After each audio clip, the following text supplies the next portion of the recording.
X-Men. Get it!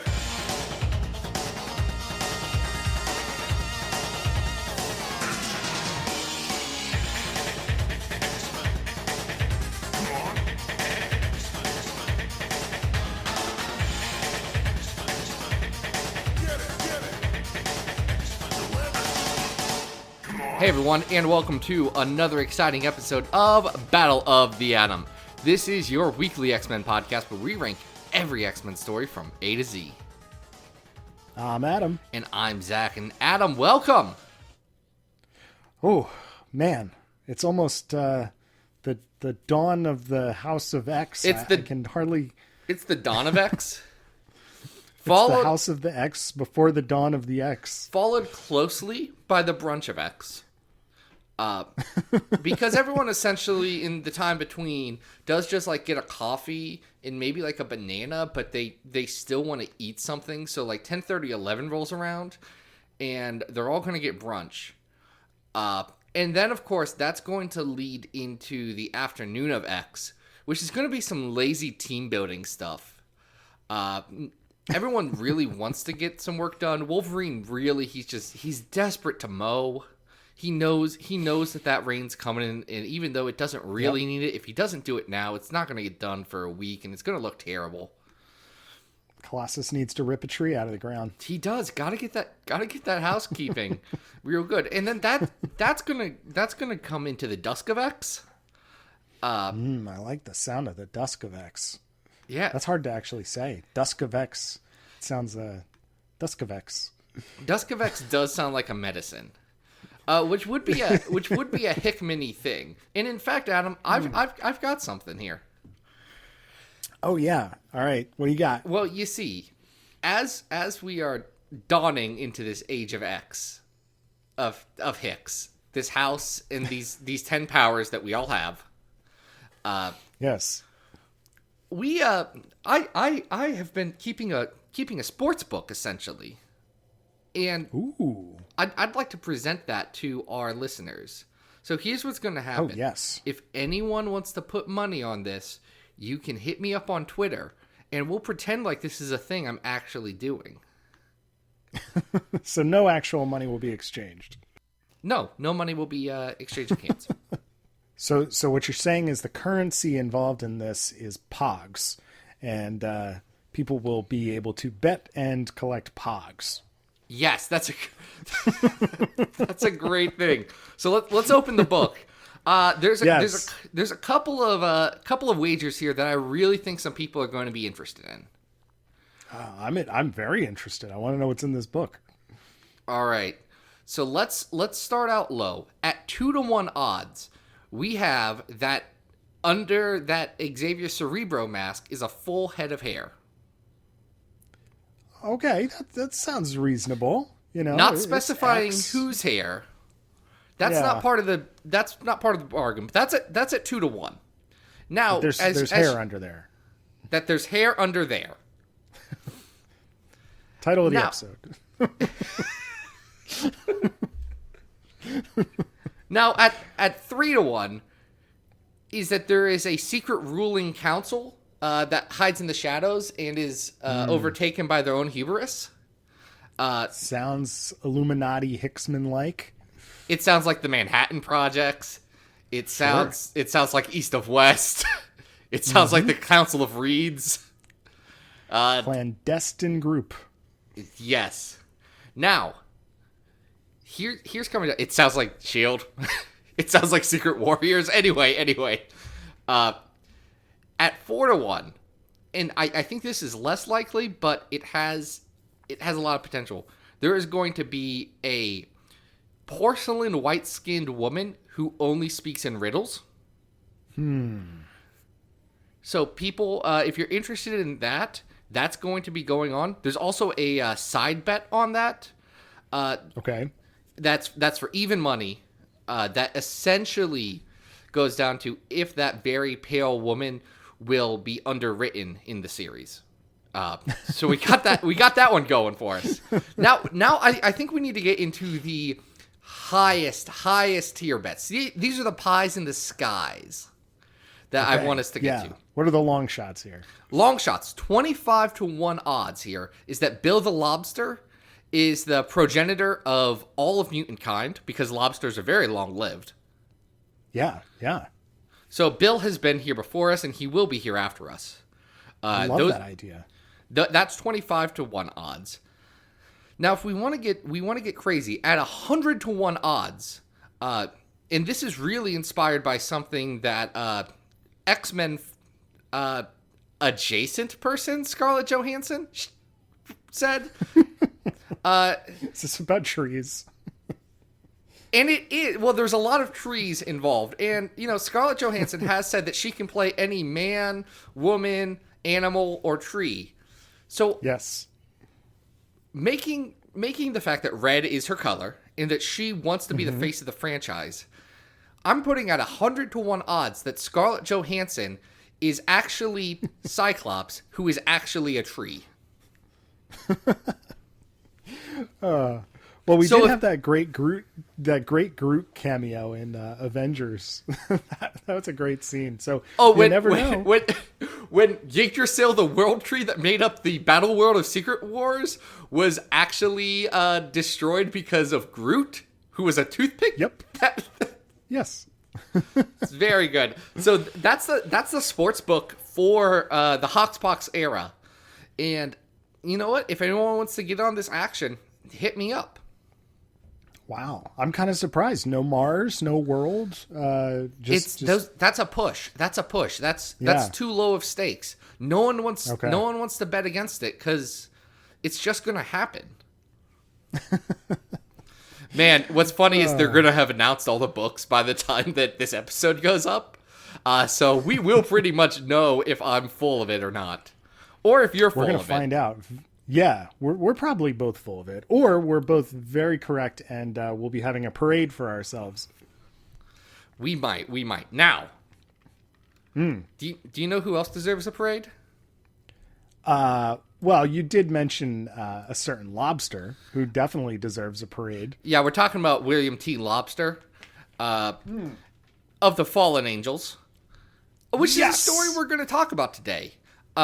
Woohoo! And we're talking about that because friend of the show, Jordan Bloom, went on over to patreon.com/XavierFiles, reached deep. He reached deep down into that pocket of his, put his fingers softly around a crisp, at least $2 bill, and handed it to us. And said, I would love you to talk about Bill and Gomi. And we said, fine. So, Jordan, thank you. Yes, thank you, Jordan. I'm so excited to talk about Fallen Angels. Yeah, so let's talk about Fallen Angels. Fallen Angels is an 8-issue miniseries from the mid-'80s, written by Joe Duffy, with art by Kerry Gamble, Marie Severin, and Joe Staton. Can we just start, before we get into the actual content, can I just talk about how much I love 80s miniseries? Like, I would love it if you did.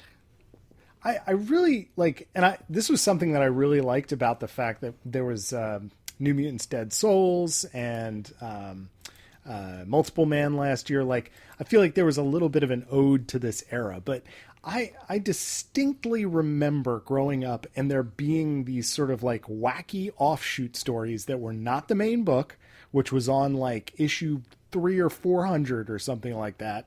And then you get this like, you get Hawkeye for like 5 issues or Jack of Hearts for 5 issues. And I don't know. I have a very fond recollection of seeing the blank in a blank issue limited series from when I was a kid. It made them feel more important. Sure. Yeah. I don't know. It was just a nice time. I don't even know if they're that great. But you know what is great? Fallen Angels is great. Fallen Angels has a lot to love. So oh my God. Let's talk about this for a second. Fallen Angels takes place at oddly specific times in continuity.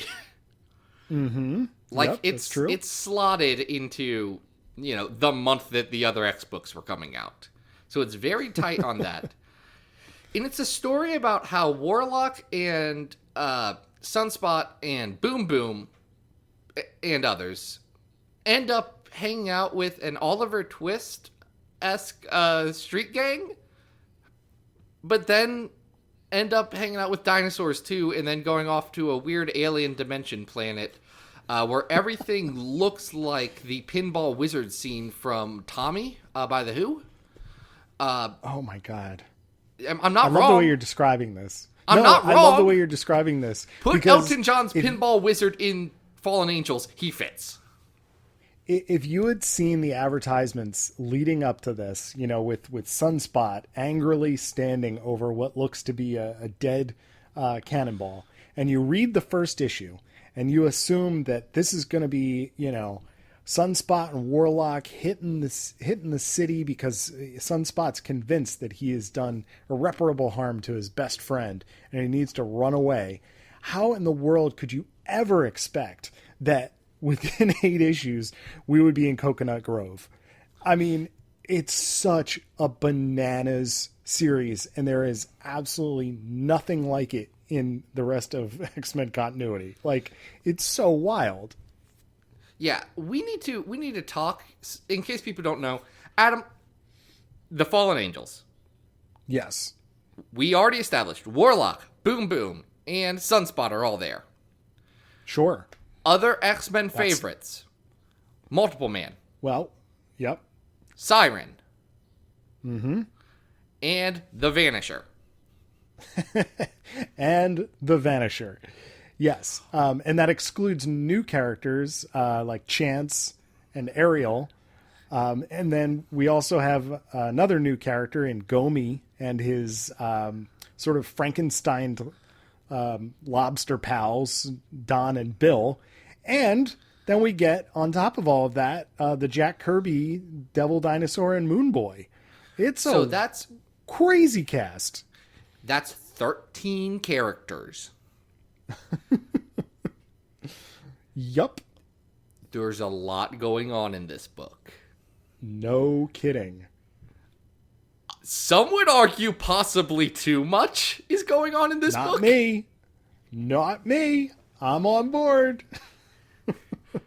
I'm not on board. But let's talk about the structure of it. Because like you said, it starts as like this kind of moody thing. And the narration always starts with, "My name is Bobby DaCosta. I'm 14 years old." And it's like this. It's like if the Grant Gustin Flash stuff was real sad. Well, it goes off the rails pretty quickly. Because at the end of the first issue, Bobby and Chance have been sort of driven to the back of an alley by, you know, a couple of thugs. And already we see our first appearance of Ariel, who is straight up rocking a leotard from like her aerobics class, scarf, bangles, what, you know, looks to be these very oddly fitting leggings. And within a couple of pages of that, we get our introduction to Gomi, Don, and Bill. And you know things are just going to get weirder and weirder as this thing goes on. Because you're right, it's sort of this weird Oliver Twist, like, mixed cast of weirdos. But, man, I feel like this could have gone on for, like, 20 issues of zany misadventures, and I don't even know what would have happened. It could have gotten even crazier. It could have. It does a lot, because by the end of issue 4, they have the team of 13 characters. Mm-hmm. Mm-hmm. And then in issue 5, one of the Fallen Angels does die, and that is Don, who is the Blue Lobster. Oh, yes. Unmercifully smushed to bits by Devil Dinosaur in an accident. It's not a murder. Bill doesn't see it that way. Bill gets mad. Bill's the Green Lobster, by the way. The lobsters don't talk. Well, they kind of talk in emoticon, like thought bubbles a little bit, just so we know where they're coming from. Yeah, they have like a cartooning thing going on, but they don't have dialogue.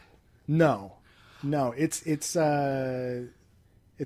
who is it? Leech that talks in like symbols and stuff like that. Artie does. It's very similar to Artie. Yeah. It's very similar to what Artie does, except they're not actually projecting these things onto walls. Nah, they're just making lobster noises. Anyway, everyone does get captured because Ariel betrays the team to help her kind, who are the people of Coconut Grove, which is, again, Tommy's pinball wizard from the Who's 1970. Is the movie in 71? No, the movie's later. I think the movie's in 75. Sure. Because Who's Next is like 71. Tommy was 69. So yeah, it would have been 75 or maybe even later than that. Anyway, unimportant. Because all of Mutation has stopped in Coconut Grove, except for they just didn't really look hard enough. Right, because Ariel's a mutant. Yeah, and also at the same time, Bill the Lobster says, screw all of you. I'm getting revenge for my best friend / brother / boyfriend / we don't really know their relationship, but it's very deep and important to Bill. Yes. He does try and kill a Tyrannosaurus Rex. It's like Die Hard. The dialogue. Great. The first 2 pages of number 8 are some of the best pages in X-Men continuity ever. Oh, it's so good. I can't tell you how much I love this book. It's just an incredibly determined lobster.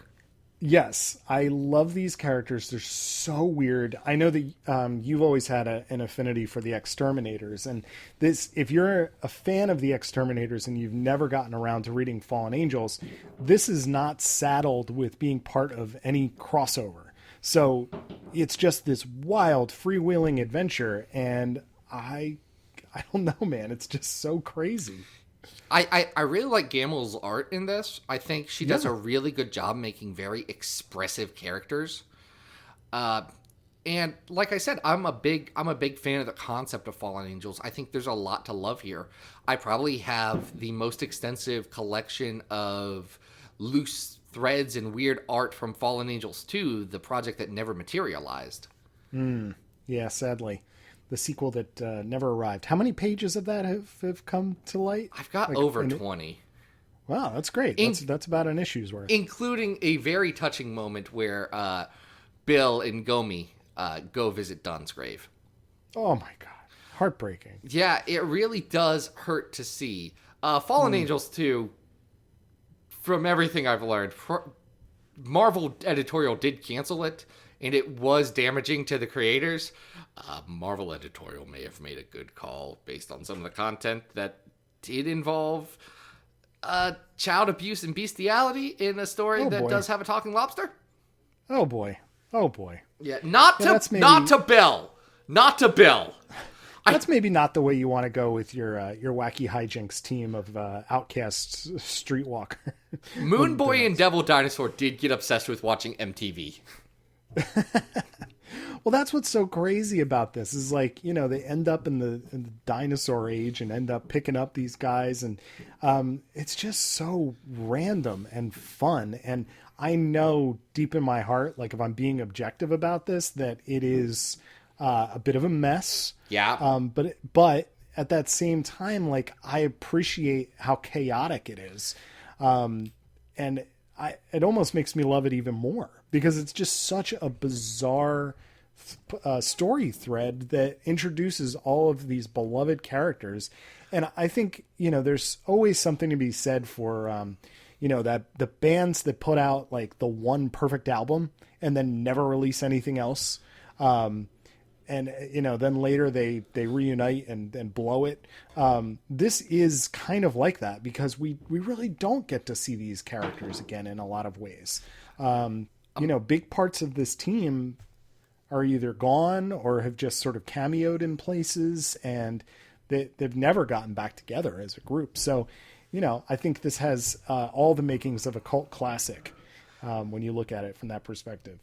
You say perfect album. I'm going to say deeply flawed but deeply enjoyable album.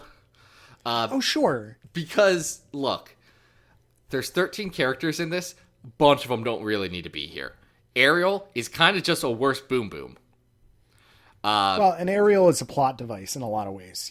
She's used so that, it has a finale and that the characters can meet cute in a variety of different places. Yeah. Siren and Multiple Man, love them. Mm-hmm. They don't do anything in this. Why are they here? Well, they're here so Peter David can reference this run. And immediately say, oh yeah, no, Jamie didn't do that. What are you talking about? He was on Muir Island the whole time. Freaking 2-time GLAAD Award winner Peter Allen David. Oh boy. So you're right. The cast is too big. I think the mission statement is all over the place. But I don't know. I think that's part of its charm is that each issue you're starting to get something that you would not have expected. And it's just a wild ride. So, I'm still waiting for the day. I believe at the end of this story, Sunspot says, "Hey, I'll keep in touch." And let's do that sometime.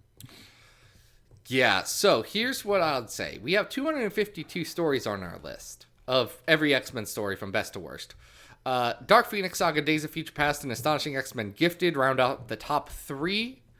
At 50, we have... What do we got? Uncanny X-Men, Welcome to Genosha. At 100, we have Amazing X-Men, The Quest for Nightcrawler. 150, we're at Old Man Logan, Glob Loves Man Kills. I'd love that title. It's so good. Oh, it's so good. So good. Ed, the Canadian wildcard Brisson, did a great job with that one. Number 200 is the New Mutant Summer Special from 1990. And then 250 is NYX. 251 is X-Men Phoenix Legacy of Fire. And the bottom of our list is Uncanny X-Men, The Draco. Can I do a quick aside? Yes. I was long box digging over the weekend. And as I went through one of the long boxes, I believe it was the second issue of Legacy of Fire appeared. And I swear to God, like I had the box lifted up because I was flipping through it and I like dropped the box in terror. I was like, no, get it away from me. It's a bad comic. I was like, I'm going to go to jail if I touch that. Objectively, it may be the most reprehensible comic from a holistic non-X-Men standpoint on this list. I think that's actually fair, but we've already ranked it. Yeah. All right. Top 25, right? Top 25? Number 25 is X-Men 186 Life Death. So do you think this is better than Life Death, Adam, in your heart of hearts? I mean, I'm going to... Oh, it's so tough. I don't think it is. It's not, though. That's the thing. Here's why I'm torn about this, is because I will reread the heck out of Fallen Angels. Like, I think it has that sort of like wacky sensibility that makes me want to go back to it even more than something that might be objectively a better written, a better produced, better artwork book. It's beloved to me. So like when I see something like X Club around 35, like it may not be up to Spurrier's like crazy writing, but I feel like I'm in the right place on the list. Above 50. Okay, so number 50 is Welcome to Genosha. Yes. Look, give me a window. I'm trying so hard, Adam. Here's what I think I can say. Because I'll be honest, my read through of this again, I was kind of done with the 8 issues. Like, okay, I wanted it to be maybe 6. All right, that's fair. I kind of wanted an issue 9, but I wanted it to get to the parts that I love, and I wanted it to skip past all the boring, moody stuff about Sunspot that I don't care about. I'll give you that. There are a lot of lulls. I will admit that. Here's what I'll say. Number 67 is the Pizza Hut X-Men. It's definitely better than that. I think I can handle that. It's not. It's not, where's your ceiling? It's definitely not as good as X Factor Volume 3, number 1 through 6, The Long Night, or The Longest Night, the first Peter David X Factor Investigations arc. It's not that good. That's got Ryan Sook art. It's pretty good. Did you see? Hold on. Did you see what Ryan Sook did to Matter Eater Lad from the Legion of Superheroes? No, what did he do? Because he is drawing the new Legion of Superheroes book written by Brian Michael Bendis, the guy who named this podcast. Yes, thank you, Brian. Brian Michael. This is what Matter Eater Lad looks like now. Oh wow, he's a daddy. He's a thick guy there. He's an absolute unit. He's a solid chunk of boy. He's got a handlebar mustache. And a soul patch, and a Norman Osborn-esque widow's peak. Yeah, he's also kind of got like a Teenage Mutant Ninja Turtle shell. Yeah, he's got a vibe to him. Anyway, I say all that to say it's probably not as good as that issue that arc of comics. I think that's as high as I can conceivably put this. All right, here's what I'm gonna say. I think this would be good right below maybe another one of my favorites, which is X-Men and Alpha Flight. Okay, that's at number 60 right now. It's above X-Men 314, Early Frost. Yep. That's the thing. Like, Fallen Angels, I love and hate parts of it in equal measure. Bill the Lobster. Like, this is not a joke. It deserves like, a good spot on the list, but it does have its flaws. So I don't know. I'm thinking 60s here. I think 61, below X-Men Alpha Flight, above Early Frost is the right choice. All right. And Fallen Angels fans, just deal with it, okay? Also, I love my Fallen Angels. Yeah, if you want more Fallen Angels, Adam has been writing Fallen Angels fanfic for... It did kind of turn into that. I didn't intend that to happen. You accidentally made a bunch of Fallen Angels fanfic. It's true.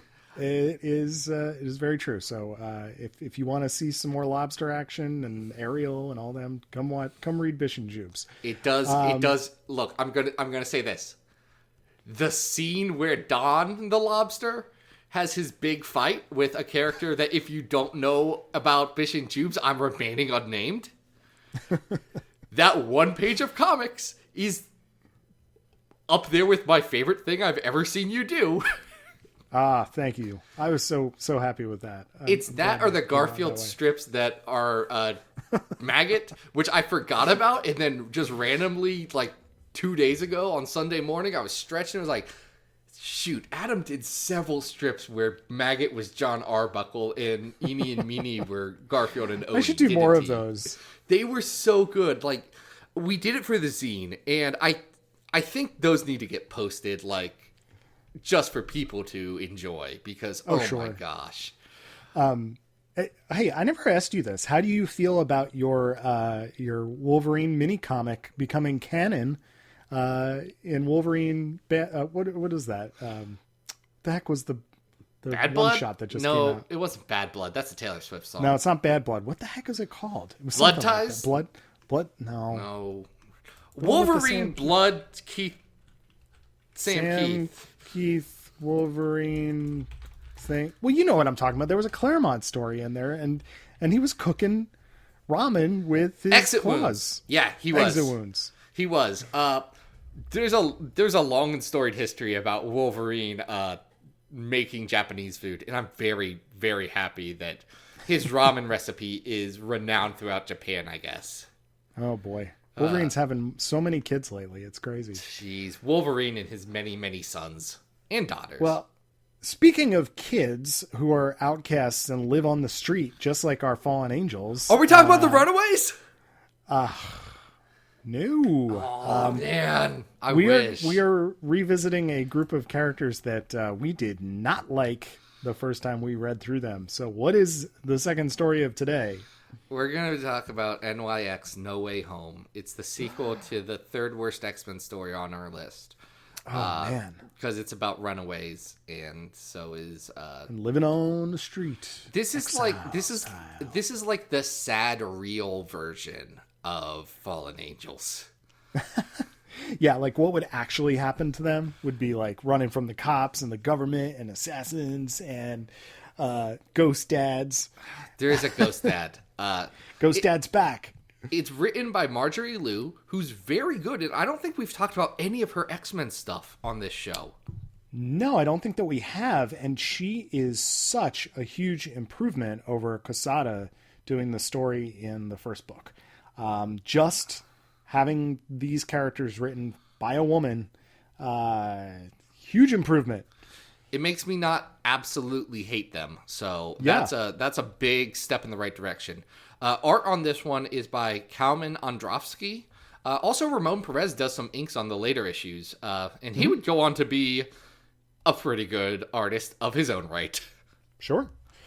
Absolutely. So we're picking up with the NYX crew after their previous adventure, but very soon. Which, for people who don't know remember, the NYX crew is Kaiden Nixon, who is a rave girl who can stop time. Yeah, she's Hero from Heroes. She is, yes, man. Okay, hold on. We're gonna put a timeout on this one. Adam, did you watch Heroes when it originally came out? I was one of those guys that was like so incredibly hyped by the first season of Heroes. Yes, the first season ruled. It was legitimately like an amazing show, and I'm thinking, man, this is like my new favorite show. And I'm trying to think of another show that has bombed so hard in its second season, and then I still kind of came back for the third season just to see if anything had gotten better, and it hadn't. And man, what a disappointment. That really could have been something. Yeah, I loved the first season of Heroes. It was great. It was the X-Men show that I wanted. Yeah. No, they did a really good job with it. I don't know how they messed it up, but they really messed it up.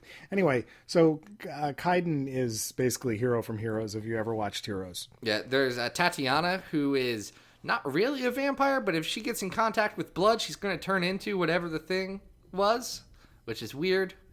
Yeah, it's like possession and shape-changing. There's Bobby Soul and his little bro. And I still can't accurately describe what they do. Lil Bro has comic book autism, which if you go back to our Legion issue episode, you can hear our thoughts about how that's never good. No.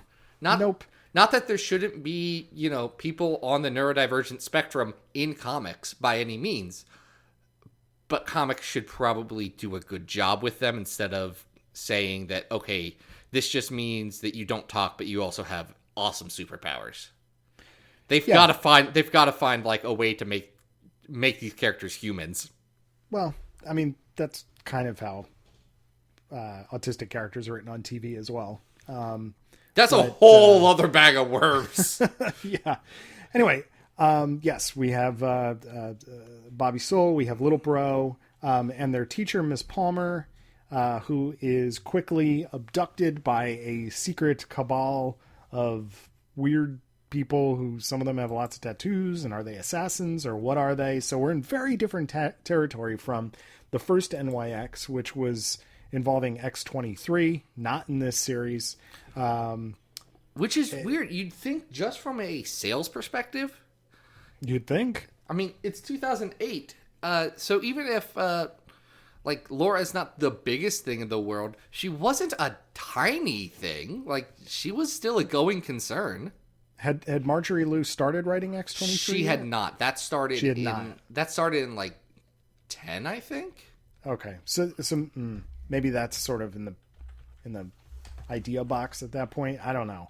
It is weird that she's not here because she's a huge part, especially of the finale of NYX 1.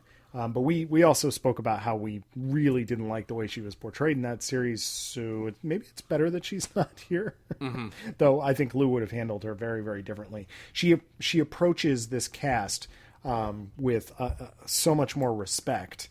And it's not like a leering sort of perverted idea of who these young women are.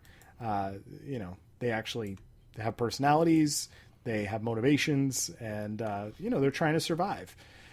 So what's happening here is a little bit convoluted, but it seems like there is this group of people that wants abandoned mutants that don't have family ties to become part of their network of assassins. And dead dad, Kaiden's dead dad, who was shot in he was a cop that was shot in a police incident, is helping them, right? Am I getting that right? Yeah, he wants to use them to make it so that Kaiden can't die or something. It's very confusing. Yeah, he's kind of got the dead dad has a tap into the multiverse of some kind. So we do see in a very odd way, sort of this representation of her dying at the hands of all these different superheroes and villains. And it's like, whoa, okay, where's that book? These characters aren't interacting with those, but it's a market improvement from NYX. I think the art is very good. I like the art better. I like the writing better. I still have trouble caring about these characters. Yeah, I just don't. And I know I was coming into this one with a chip on my shoulder, but I gave it a shot. In fact, I was really surprised by the fact that this is readable. I think it's well, Marjorie Liu's good at comics. That's the thing. This isn't her best work by far, but she's a very competent and good comic writer. Yeah, I think the writing here is very solid. I think that what's not going to work and what is always going to fall through is that these characters just are not memorable. Like, if you put Marjorie Liu on like a sequel to Morlocks, I want to read the heck out of that because I like those characters. I want to know what's happening next to them. The NYX cast, if I never saw them again, I'm fine with that. Like, you know what I mean? Like, Kaiden's the only one that's decent. Like, she's the only one that I could see, okay, let's put her in a different role with a different cast and see what happens. Mm-hmm. The other three, I can't tell you a big distinguishing feature of any of them. And I've read every appearance. Yeah. Yeah. I mean, they're I don't know. You're right. There's not a lot of substance to the characters. Things happen to them, as opposed to them being interesting as those things happen. Right. So it's better than the very bottom of our list. Oh yeah, no, I don't think we're anywhere near as low as NYX. I think we're talking more about this as if it's just boring, and I don't know. That might even be a slight against it because like the writing isn't bad. It's just like we said, we're not interested in these characters, and whatever they are going to do is like, well, okay, let it happen. Okay, I'm going to throw this one out here. Yeah, go ahead. Number 196 is District X, Mr. M. And I think that Mr. M is better. Like, I'd rather read that. I would agree. I'm looking somewhere in between there and down at 216, we have the 100th issue of Exiles, which again is a cast where I'm kind of like, shrug. Nothing super crazy happening. I think this is probably better than that one issue. Yeah, because it's not as good as the first appearance of Adam X the Extreme. No, where do we have that? That's at 209. It's not as good as that. No, it's not. I don't think it's as good as the end of the New Mutants run either. Probably. So, okay. Is it better than Judgment War? It's shorter. Yeah, you know what? I if I was pressed, I'd probably go back to, I don't know. Then right below that, we have Time and Life of Lucas Bishop, which I might revisit more than this. I don't know. This is a tough one. 212 is Curse of the Mutants, and I hate Curse of the Mutants, and I'd rather read Curse of the Mutants again. Yeah. Curse of the Mutants has some dumb stuff that you can point at. Here's what I'm going to say. I think Judgment War has enough kind of cool superhero stuff in it that makes it more interesting than this story. And I would say, just as a Bishop fan, I think I like the Times in Life of Lucas Bishop better than this too. Look, you conceded on Fallen Angels by a lot, and I have no dog in this fight. So NYX No Way Home can be 216. Perfect. As a teaser for the future, we have a bunch of Marjorie Liu kind of coming up. Wasn't planned, but we've got some good stuff. So Marjorie, if you're listening to this, and it'd be kind of weird if you did, I mean, like, look, you're great. Why not? I don't know. Anyone can listen to our podcast. Everyone. My father-in-law can tune in and not know what we're talking about and turn it off. It's fine. My dad did listen to our C2E2 episode and say, I don't know any of these people. I don't know what was going on, but it feels like you're important. And I said, I'm not, but I'm real happy you think that, Daddy. That's a good takeaway. I feel like you're important, which is great. Gave out that vibe, and that's what's cool. What else gives off a cool vibe? Do you know? Do you know what else gives off a cool vibe? How about an all ages book that totally kicks butt and is my daughter's favorite comic book? Really? Yeah, absolutely. Did you tell her that you were talking about Moon Girl? Yes, I did, and she was very excited about the fact that we were talking about this issue in particular, which co-stars the extraordinary X-Men. It does. This is Moon Girl and Devil Dinosaur number 17, written by Brandon Montclair and Amy Reeder, with art by Natasha Bustos.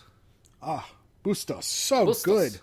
Love Natasha Bustos. I feel like her and Erica Henderson are like so amazing at their craft and deserve all the credit in the world. They're amazing. Well, I think they're both great. I think they're both different, whereas Henderson is more of a straight-up cartoonist, and where Bustos is closer to an illustrator, from like a more children's book vibe. Both of which are great. I love Erica Henderson art, and I love what Bustos is doing here, because it's real solid. So this is a real cool book. It's kind of part of a ongoing arc for Moon Girl in Devil Dinosaur. Yes. But one of the real clever things that this team does, for the most part, is that the stories are pretty standalone. You can pick up almost any issue and get a complete story, even if, much like in the older Claremont days, it's part of a larger ongoing tale. Absolutely. One of the things that Brandon Montclair is very, very smart about is this book he knows is being picked up by an all-ages audience, and it's really an introduction to the Marvel Universe. The Thing is a big character in Moon Girl. Amadeus Cho's Hulk is a big character in the beginning of the series. So we get these windows into these other characters, and it allows, I think, readers to get a sense of who those characters are if they wanted to explore them more. Yeah, there's a part in Moon Girl and Devil Dinosaur later where Moon Girl and Galactus, the Lifebringer, from when Galactus was a good guy for a hot second, when they show up and they fight this giant weird Skrull war, and it's so Marvel Comics. It's just the most Marvel Comics. I think that's one of the things that I really appreciate about this is that Montclair knows his history, and this is 100% like it feels like it's Marvel. You know what I mean? It's so soaked up in all of our, I don't want to use the word nostalgia, but like our love for these characters, and it gets it very right. And you're right. This is part of a short arc in which this is post Secret Wars. And so everybody has kind of assumed that that Doctor Doom is dead, even though he's being Iron Man right now, is when this book comes out. And Moon Girl is being pestered by what appears to be Doctor Doom and an army of Doombots. So to help her out, the extraordinary X-Men, led by Forge, take her to, of all places, a mall. Somehow, Moon Girl and Forge became friends.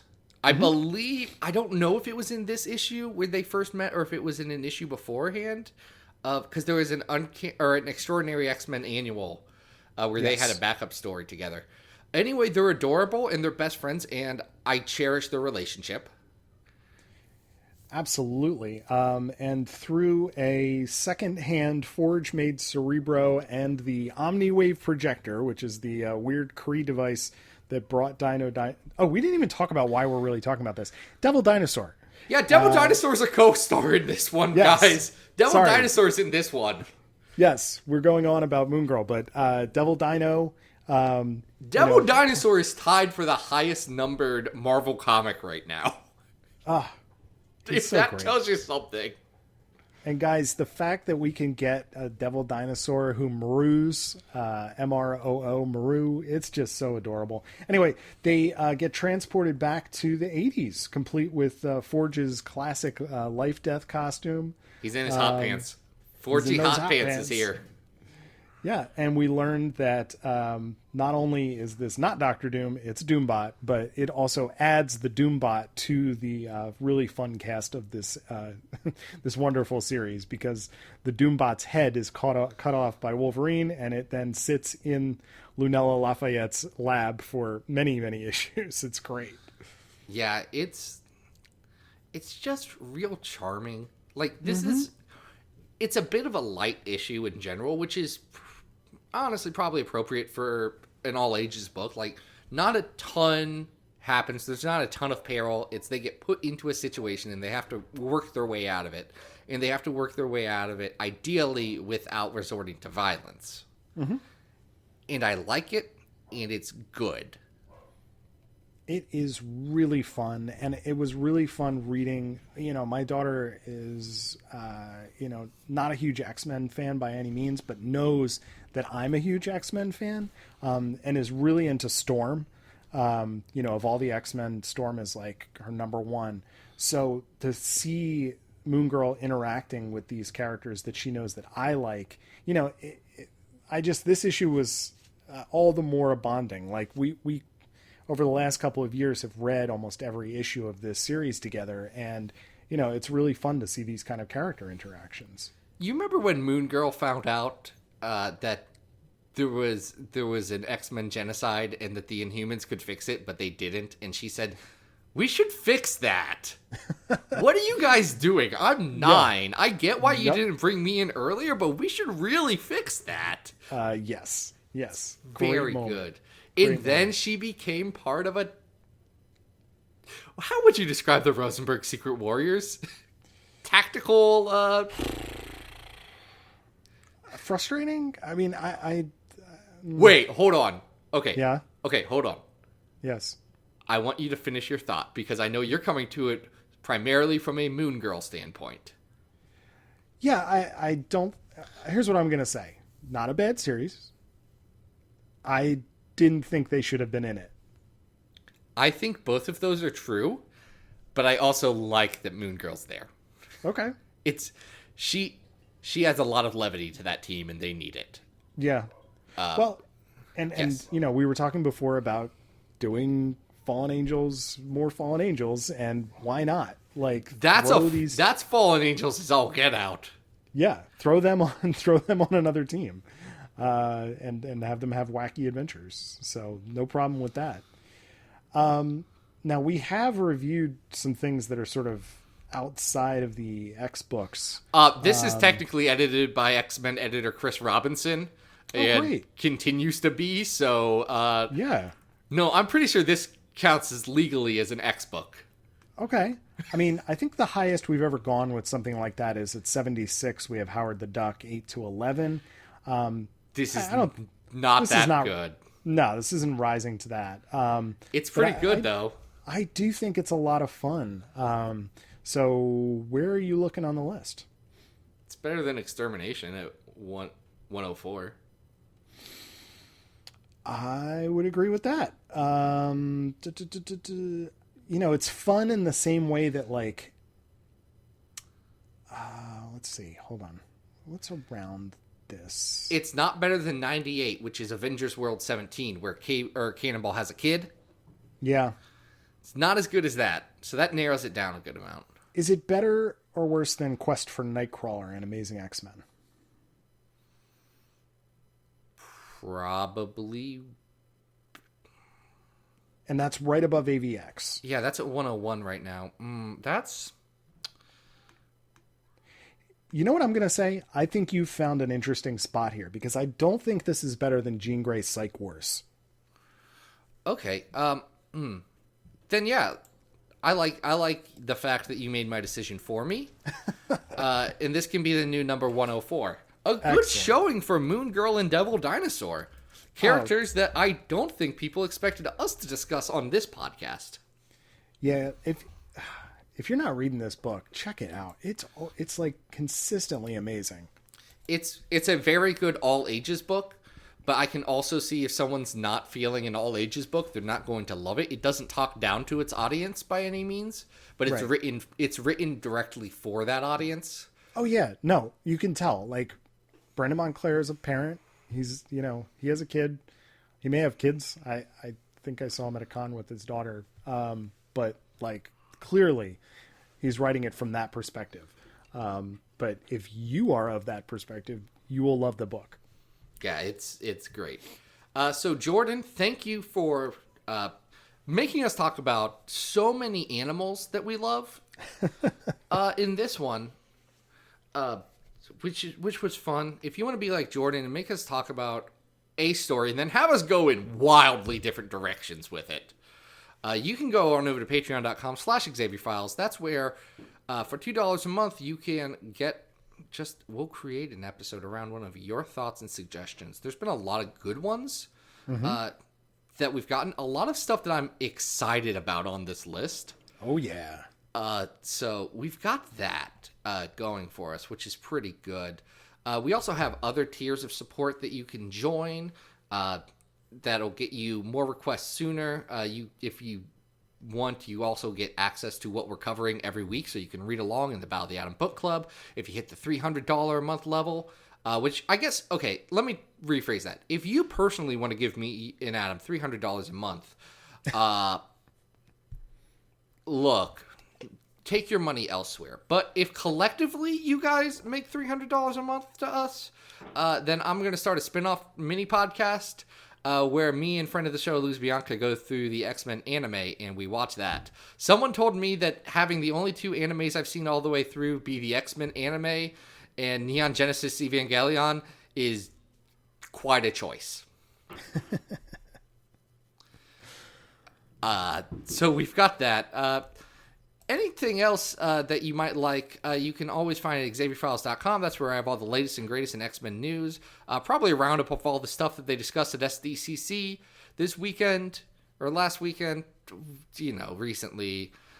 We've got an article that went up today as we're recording this about what all of the Weapon Plus programs are, and a little description of all of the weapons and characters associated there, too. It was a lot of fun to write. And that was very informative. You can tell the points where I said, I've already written 1,500 words about these characters in this plot. Link.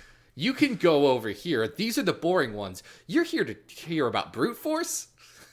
You're here to hear about the fact that one of Wolverine's progenitors was a dolphin with an Uzi? Because Marvel's good, actually. And then twitter.com/XavierFiles. Adam, where can people find you online? Guys, you can always follow me on Twitter at Arthur Stacy. I think I'm at a point where I may need to be on a hiatus with new pages of Bish and Jubes, if only because I've been very busy with commission work and I just started a brand new job. So, yeah, look at you with all that icon work. You making the money. Yeah, so lately, guys, I've been getting a lot of requests for commission picks. I think that Zach, yours will be out by now, right? By the time this goes live? Mine, which is me as Ex Nihilo, making an Xavier mind reading thing with my arms in front of a beautiful thing of flowers in a red sky, is going up. Should be. It's actually, I'm putting it up tomorrow morning as we record this. Love it. Here's the secret. I'm happy Adam. with how that came out. Here's the secret. Yeah. I have a little video that plays and transforms me too. That's even better. I love it.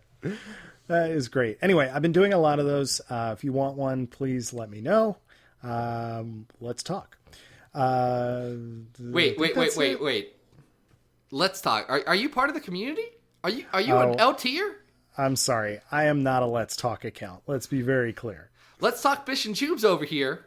I mean, I would be honored if someone did something like that, but no. Just tweet me. Tweet at me, please. Oh, what's your Twitter? This is where you plug it. I said it, didn't I? At Arthur Stacy. All right, I said it again. Good job, Adam Reck.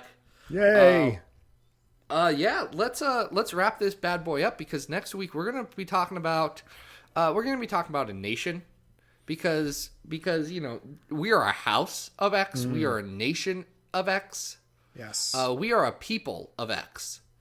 And guys, it's going to be a good time. So, until then, this has been Battle of the Atom. We hope you survived the experience. Get it!